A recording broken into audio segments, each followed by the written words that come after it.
हाय hi hello. अब हम पढ़ेंगे family therapy. Family therapy, family में कैसे रहना चाहिए, हमें कैसे किस तरीके से रहना चाहिए, किस तरीके से मैनेज करना चाहिए अपनी फैमिली में, किस तरीके से हर हर एक के साथ कैसे व्यवहार करना चाहिए, इसके बारे में हम पढ़ेंगे। फैमिली थेरेपी क्या है? एक साइकेट्रिक के द्वारा देखी जाती है, जो कि इंडिविजुअली सबकी सिम्टम्स देखता है कि प्रत्येक फैमिली में प्रत्येक सदस्य कैसे कैसे रहता है और उसको कैसी कैसी ट्रीटमेंट करना है, इंडिविजुअली कैसे कैसे ट्रीटमेंट करना है उसको, दूसरों के साथ में कैसे रहना है, एज ए होल फैमिली इसका होता है।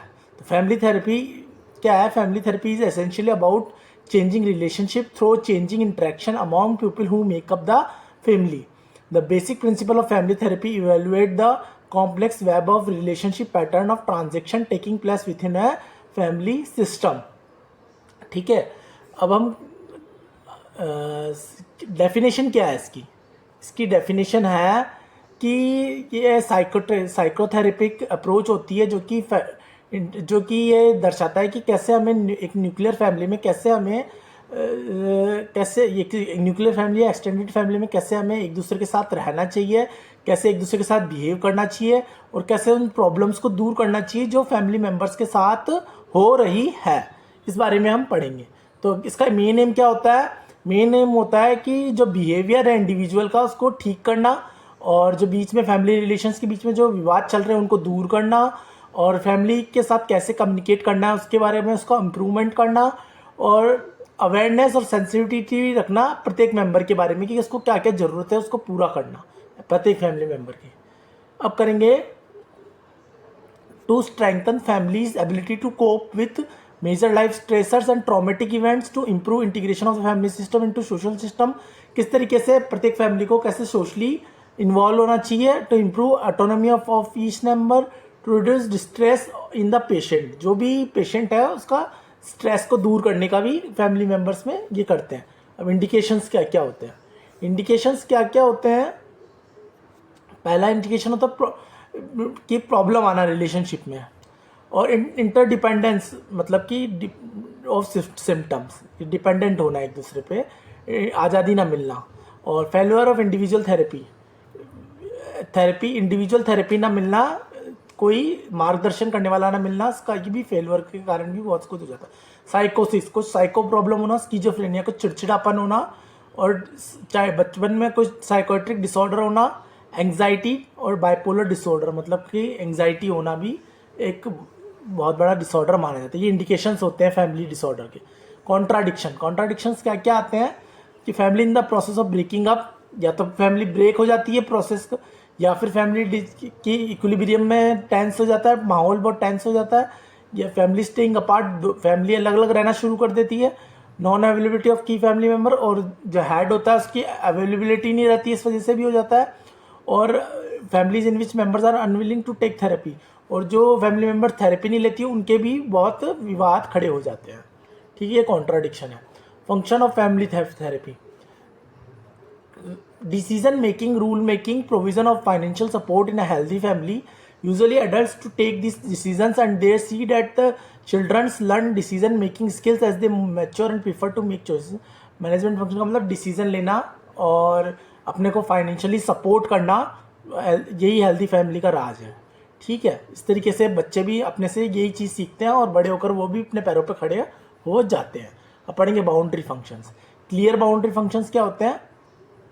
Are usually well understand by all members, help define their roles in the family. मतलब अपने अपने रोल का बखूबी निभाना है। जैसे होम वाइफ हो गई तो होम वाइफ अपना किचन का पूरा ध्यान रखना, बच्चों का पूरा ध्यान रखना।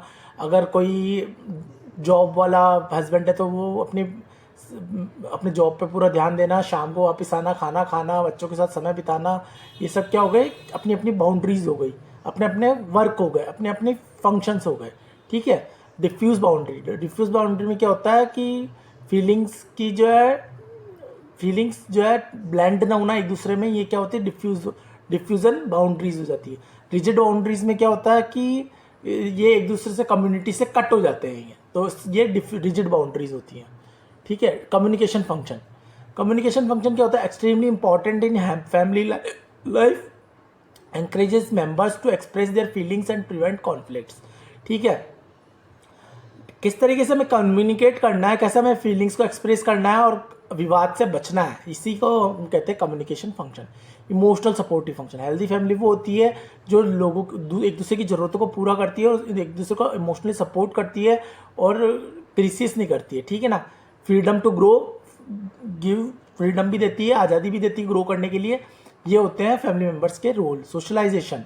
It is within the family that each member learn socialization skill, interact, negotiate and plan. ठीक है ना. सोशली भी इंटरेक्ट करती है ये फैमिली, तो इससे क्या होता है, सोशल टेंशन और कॉन्फ्लिक्ट सोसाइटी में क्या बोलते हैं, डिक्रीज हो जाते हैं. ठीक है ना. Types of family therapy. कितने टाइप की फैमिली थेरेपी होती है? एक तो होती है इंडिविजुअल फैमिली थेरेपी. मतलब आप ईच फैमिली मेंबर को सिंगल थेरेपी दे रहे हो, अकेले समझा रहे हो कि कैसे अपने को एक दूसरे के साथ रहना है, कैसे अपने को एक दूसरे की इश्यूज़ को संभालना है, कैसे अपने इश्यूज़ पे वर्कआउट करना है. ये फैमिली के प्रत्येक मेंबर को थेरेपी दे रहे हो, उसको बोलते हैं individual family therapy. Conjoint family therapy. The most common type of family therapy single family और nuclear family therapy. The family seen and the issues and problems raised by the family are addressed by the therapist. ठीक है. जो family में issues चल रहे हैं, जो problems आ रही हैं, उसको एड्रेस करना थेरेपिस्ट को. ठीक है. इस टाइप की, और वो ऑब्जर्व करके उसको फोकस करके और उनकी फैमिली की उनको मदद करता है और उनकी प्रॉब्लम्स को समझाता है कि कैसे दूर करनी है. ये होती है conjoint family therapy. Multiple family group therapy. मतलब एक साथ ग्रुप में 3-4 फैमिलियाँ मिलती है और मिलकर के एक दूसरे के की जो गंदगी है दिमाग की, जो भी गुस्सा है, जो भी गलतियाँ हैं, वो एक दूसरे को बताती है और बता के एक दूसरे की कमियों को दूर करती है. ये होती है multiple family group therapy. Multiple impact therapy.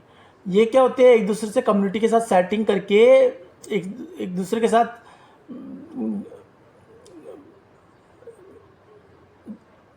जुड़ के फिर वर्क जुड़ के एक साथ काम करना, एज ए फैमिली मेम्बर बन के काम करना. ये होता है मल्टीपल इम्पैक्ट थेरेपी. मतलब कि अपने कम्युनिटी में जाके अपनी एक फैमिली, एक ग्रुप, सोसाइटी बनाना और उसके साथ काम करना, और यही होती है multiple impact therapy. Network therapy.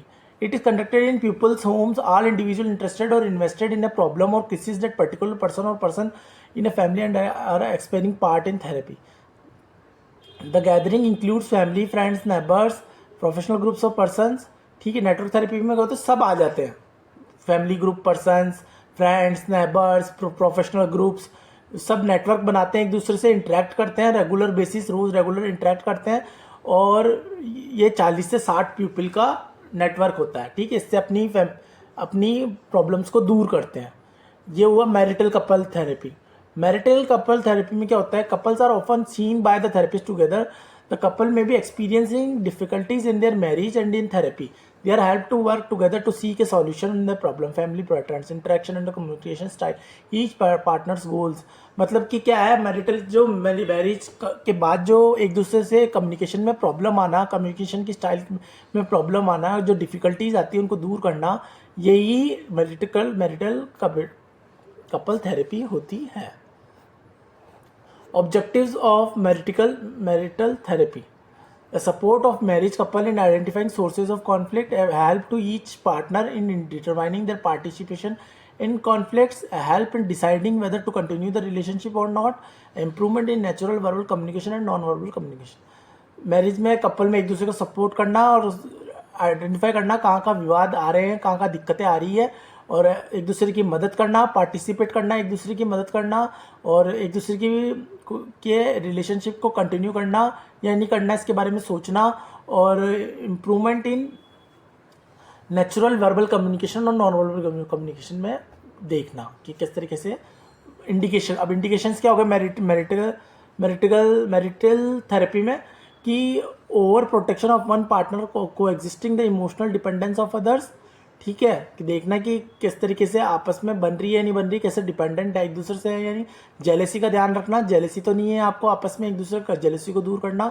Dominance, एक दूसरे की ज़्यादा डोमिनेंट ना होना. म्यूचुअल ब्लेमिंग, एक दूसरे को ब्लेम ना करना, और इमोशनल इंटरडिपेंडेंट ना होना, ठीक है। कॉन्ट्राडिक्शंस क्या क्या आते हैं, फिजिकल वायलेंस बिटवीन पार्टनर्स, एक दूसरे की मारामारी चालू हो जाती है तो वो क्या होती है, फिजिकल वायलेंस, ये मैरिज में होता है। मेंटल इलनेस, डिप्रेशन में आ जाना, ये भी एक प्रॉब्लम आती है पार्टनर्स के बीच में। घुटन सा महसूस होना एक तो वो भी होती है। Staying of partners in other relationship, एक दूसरे के रिलेशनशिप को धोखा देना, एक दूसरे से रिलेशनशिप बनाना पार्टनर के अलावा, वो अंडरटेकिंग डिसीजन और डाइवर्स का डिसीजन लेना, ये होती है। Thank you for your attention and have a nice, thank you for your listening, thank you.